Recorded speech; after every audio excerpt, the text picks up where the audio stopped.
and welcome to this month's update from the Teagasc Pig Department.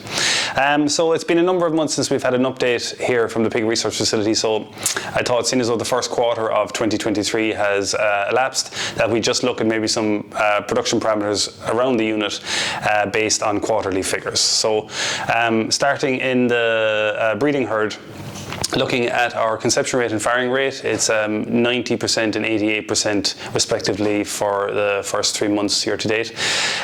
Coming into the farrowing house, our production figures there are improving. Little by little we're seeing gains across the board, kind of nearly month on month. Our born alive this year now is up to 16. Our average birth weight is up at 1.5. And I suppose our mortality in the farrowing house we've managed to bring down now to 13%. And I think 13% is about as good as we're going to get our mortality level in the farrowing house based on a couple of criteria here in Moore Park. A, the 3-week batch system does restrict us a lot in our ability to cross foster piglets and save some that way and reduce percentages. And also I think that the research element will always add a component of 1 or 2% mortality over and above a commercial unit. So I think the 13% mark is about as good as we can do there. Looking across then at the end of the lactation period, our piglets now are weaning out at 8.5 kilos year to date. That's up a little from last year. Some individual weanings have been heavier than that, so I think we have the potential to go a bit more. Piglet wise, we're weaning 13.5 to 13.75 depending, and I suppose looking at that from a kilograms produced at weaning per sow, typically we're in around the 115 kilos up to 120 kilos. So that's pretty good production numbers. You know, phenomenal improvements in the last number of years, and I said we have made good gains in our farrowing house, so we are happy with that.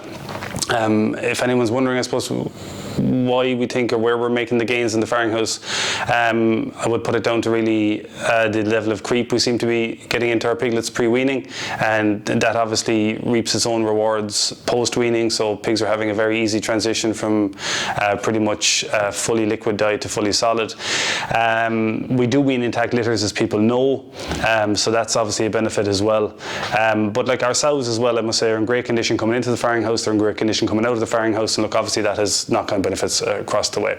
So staying with production figures, looking at the weaners, as I said, we're weaning in there at 8.5 kilos. A change we have done in the last number of months is reduce the stay time in the weaners. Like it's a single stop, one stage accommodation. So we've reduced our stay time there down from about 46 days to 41 days. So we're just around about the 6-week mark now. Pigs are coming out of there at around 33-35 kilos.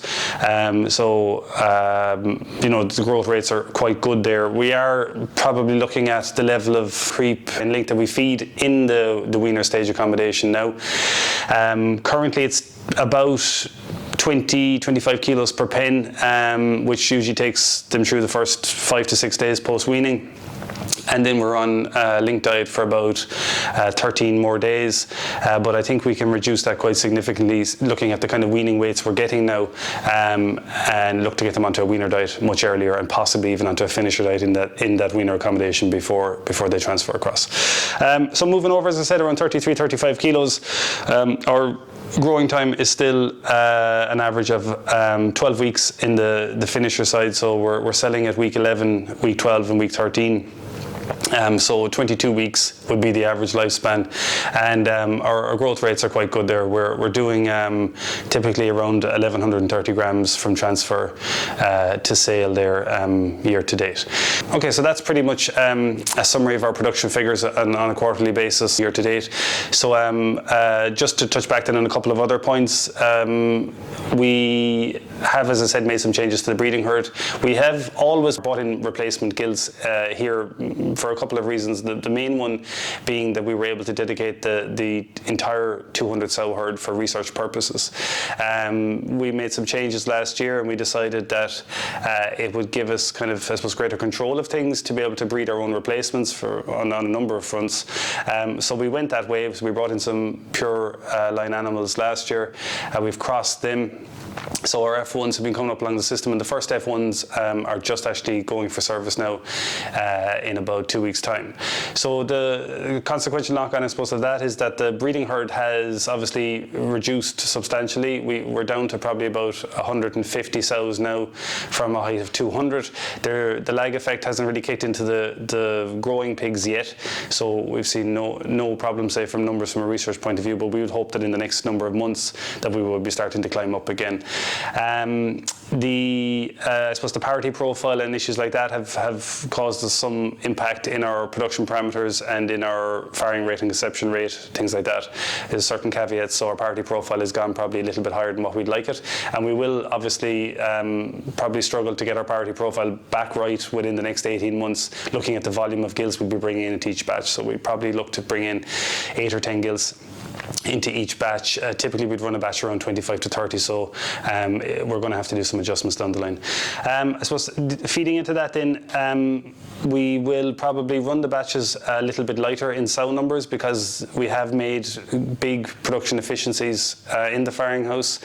As you saw there earlier in the video, the kilograms weaned out per sow now is probably 20 kilograms ahead of where it was maybe 5 or 6 years ago. So we have to take allowance for that in our weaner and finisher stages and look at greater allowances. So we'll probably try to reduce back our pen numbers from typically 13 back to maybe 10 or so in the weaners, and take it through to the finishers. Mainly from, as I said, a space point of view, but also the single space wet dry feeders we have in this accommodation to take the pressure off there. And look, it will always enable us to do kind of the work that's ongoing in the unit the whole time as regards rearing pigs with intact tails and offering different forms of enrichment, etc. The other thing just to highlight is a capital project we've on the go here in Moore Park with about 6 months. So it's our new low emissions finisher building. That is nearing completion now, and for those of you who haven't heard about our open days in May, the building will be available for viewing, and it will be part of the open day itself. So we'll be taking questions, and I'll be there myself for anyone who wants to talk through the technical aspects of the building. And also we will have other members of the department to talk about the future uses planned for the building in relation to reduction in emissions and some high welfare work planned for the building.